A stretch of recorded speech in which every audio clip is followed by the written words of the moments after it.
Hello hi viewers, நான் உங்கள் நண்பன் இளங்கோவன் பேசுகிறேன். ஸ்வீடன் அவங்க நாட்டு மக்களை என்ன சொல்கிறாங்க அப்படின்னா, போருக்கு தயாராகுங்க அப்படின்னு சொல்கிறாங்க. ஸோ அவங்க ஸ்வீடனில் யாரோ ஒருத்தர் சொன்னால் பரவாயில்ல, அவங்களுடைய மினிஸ்ட்ரே சொல்கிறாங்க, அதோட அவங்களோட மிலிட்ரியும் சொல்கிறாங்க. ஸோ இப்போ என்ன இங்கே நடக்குது? ஸ்வீடன் உண்மையாலுமே அவங்க போரை நோக்கி போகிறாங்களா?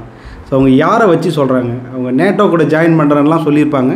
ஸோ இப்போ இது எந்த மாதிரி போயிட்டுருக்கு, எதனால் இந்த பேச்சு வருது, கண்டிப்பாக இவங்க மேலே அட்டாக் நடக்கிறதுக்கான வாய்ப்பு இருக்கா, இதெல்லாம் பற்றி நம்ம ரொம்ப ஷார்ட்டாக இந்த வீடியோவில் பார்க்க போகிறோம். ஸோ வீடியோக்குள்ளே போகிறதுக்கு முன்னாடி மறக்காமல் நம்ம சேனலை சப்ஸ்கிரைப் பண்ணுங்கள். சப்ஸ்கிரைப் பண்ணாதவங்க நோட்டிஃபிகேஷனுக்காக பெல் பட்டனையும் கிளிக் பண்ணுங்கள்.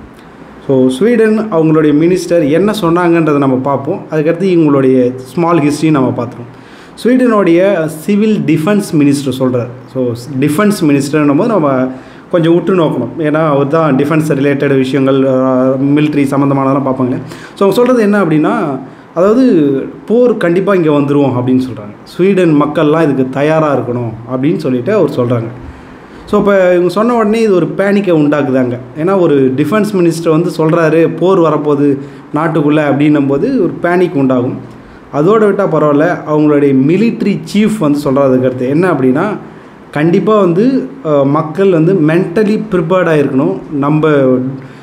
நம்ம கிட்ட போருக்கு கிட்ட வந்துருச்சு போர் நம்மளுக்கிட்டே அப்படின்னு சொல்லிட்டு. ஸோ இப்போ எல்லாருமே ரெடி ஆகுங்க அப்படின்னு சொல்கிற மாதிரி அவங்க சொல்கிறாங்க. ஸோ இப்போ இது மக்கள்கிட்ட அவங்க என்ன பண்ணுறாங்க அப்படின்னா, இந்த நியூஸ் பரவன உடனே எல்லாம் பேனிக் ஆகிட்டு எரிபொருள் ஃபியூல்லாம் வாங்கி வைக்கிறது, ஃபுட்டு வாங்கி வைக்கிறது அப்படின்னு சொல்லிட்டு ஒரு பக்கம் அது போயிட்டுருக்காங்க.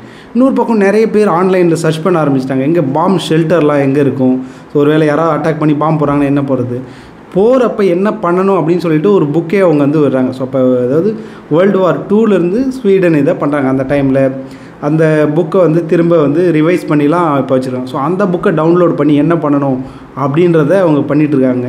ஸோ அதுக்கடுத்து இன்னும் சில கம்பெனிஸ் அடிஷ்னல் லெவலாக போயிட்டு எமர்ஜென்சி கிட் அப்படின்றலாம் விற்கிறதுக்கு போயிட்டாங்க.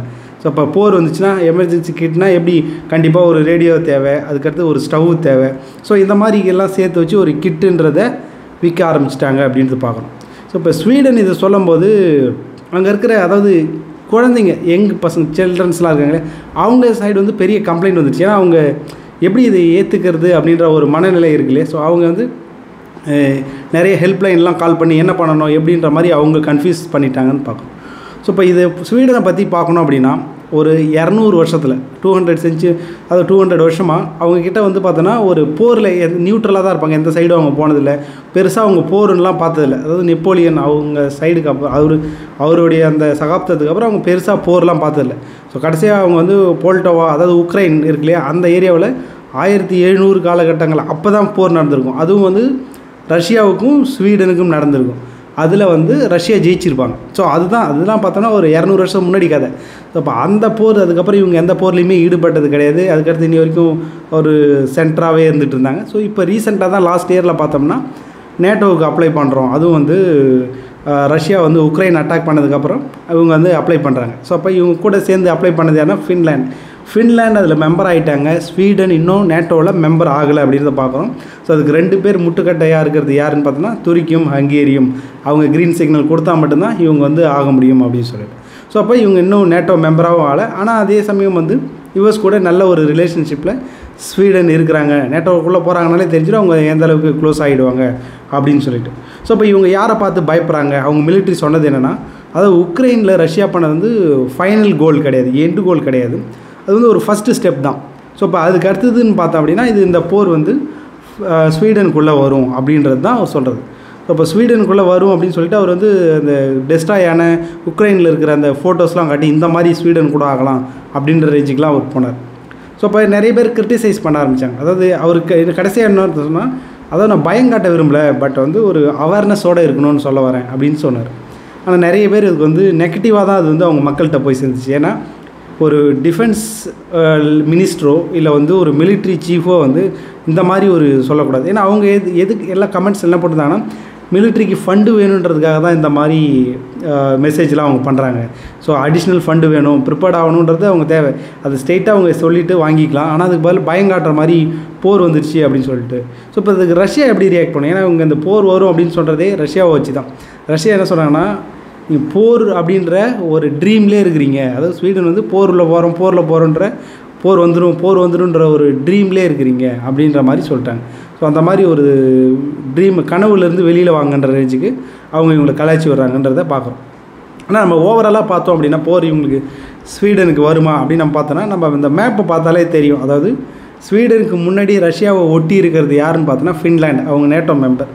ஸோ அப்போ ஸ்வீடனை போய் ஃபஸ்ட்டு அட்டாக் பண்ணலாம் மாட்டாங்க ரஷ்யா. அப்படி ரஷ்யா அட்டாக் பண்ணணும் அப்படின்னு நினச்சாங்கன்னா ஃபஸ்ட்டு ஃபின்லாண்டை போய் அட்டாக் பண்ணுவாங்க.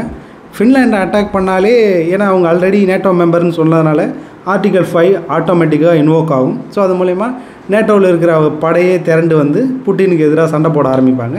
ஸோ இந்த சண்டையெல்லாம் நடந்து முடிஞ்சு இவங்க வந்து இதை தாண்டி இந்த பக்கம் ஸ்வீடனுக்கு வர்றதெல்லாம் இமீடியட்டாக இது வந்து நடக்கிற கதை கிடையாது அப்படின்றத நம்ம ஒரு ரியலிஸ்டிக்காக பார்க்கணும். ஏன்னா உக்ரைன்லேயே வந்து அவங்களுடைய வார் சக்ஸஸ் இதெல்லாம் நம்ம பார்க்குறோம் இல்லையா, எந்த அளவு போகிறாங்க இதெல்லாம் நம்ம பார்க்கும்போது, ஸோ இப்போ ஃபுல் நேட்டோவோட மோதி புட்டின் ஜெயிச்சு அந்த பக்கம் போயிட்டு ஸ்வீடனை போயிட்டு அட்டாக் பண்ணுறது அப்படின்றதுலாம் ஒரு இமீடியட்டாக நடக்காத விஷயம். ஸோ இதெல்லாம் மேபி ஒரு அதாவது அடுத்தடுத்த இதே டைரெக்ஷனில் போனான்னா, ஏன்னா ஜெர்மனி இந்த விஷயத்தை சொல்லியிருந்தாங்க என்னென்னா புட்டின் வந்து இந்த டெக்கேட்குள்ளே ஒரு 10 வருஷத்தில் நேட்டோவை அட்டாக் பண்ணுவார் அப்படின்ற விஷயம்லாம் சொன்னாங்க. ஸோ அது வேணால் நெக்ஸ்ட்டு அவங்க சொன்ன மாதிரி நெக்ஸ்ட்டு 10 இயர்ஸ் அது எப்படி போகுது, அடுத்து புட்டினுக்கு அடுத்து யார் வராங்க, அவங்களுடைய கோல் எப்படி இருக்குது, இதெல்லாம் வச்சு தான். ஆனால் இமீடியட்டாக ஸ்வீடன் பயப்படுற அளவுக்குலாம் அது இருக்காது அப்படின்றது தான் நம்ம பார்க்க முடியுது. ஸோ அவங்க ஒரு ப்ரிப்பேர்ட்னஸ், ஆனால் அவங்க என்ன பண்ணாங்கன்னா அதாவது கோல்டு வார் வரைக்கும் மேண்டட்ரியாக மிலிட்ரியில் சர்வ் பண்ணணும் அப்படின்ற ரூல்லாம் இருந்துச்சு. அது ரீசெண்டாக அதை வந்து 2000 அந்த ரேஞ்சுக்கு, அதுக்கு கோல்டு வார்க்கு அப்புறம் அதெல்லாம் எடுத்து விட்டாங்க, மேண்டேட்ரிலாம் இல்லைன்னு சொல்லிட்டு. ஸோ அந்த மேண்டட்ரியாக மிலிட்ரியில் சர்வ் பண்ணணுன்றதை ஸ்வீடன் திரும்ப கொண்டு வந்திருக்காங்க அப்படின்றதையும் பார்க்குறோம். ஏன்னா இந்த எமர்ஜென்சியில் எப்படி ஹேண்டில் பண்ணுறது சிச்சுவேஷனில் இந்த மாதிரி விஷயத்துக்காக. ஸோ இப்போ அது ஓகே, ஏன்னா அது வந்து ஒரு ஜென்ரல் பப்ளிக்கு ஒரு மிலிட்ரி அவேர்னஸ் இருக்கணுன்றது. பட் ஆனால் இது அவங்க ஃபுல் அண்ட் ஃபுல் சொன்னது ஒரு பயங்காட்டுற நோக்கமே தவிர இமீடியட்டாக அவங்க டோர் ஸ்டெப்பில் போர் வரதுக்கான வாய்ப்புகள் ஸ்வீடனை பொறுத்தளவு இல்லை அப்படின்றது தான் நம்ம இந்த வீடியோவில் பார்க்கணும். சரிங்க, உங்களுக்கும் எக்ஸ்ட்ரா தகவல் இருந்துச்சுன்னா கமெண்ட்ஸில் ஆட் பண்ணுங்கள். வேறு ஏதாவது ஒரு வீடியோ போடணும் வேறு தகவலை பற்றி அப்படின்னாலும் நீங்கள் கமெண்ட்ஸில் ஆட் பண்ணுங்கள். வேறு ஒரு தகவலோடு உங்களை வந்து சந்திக்கிறேன். நன்றி, வணக்கம்.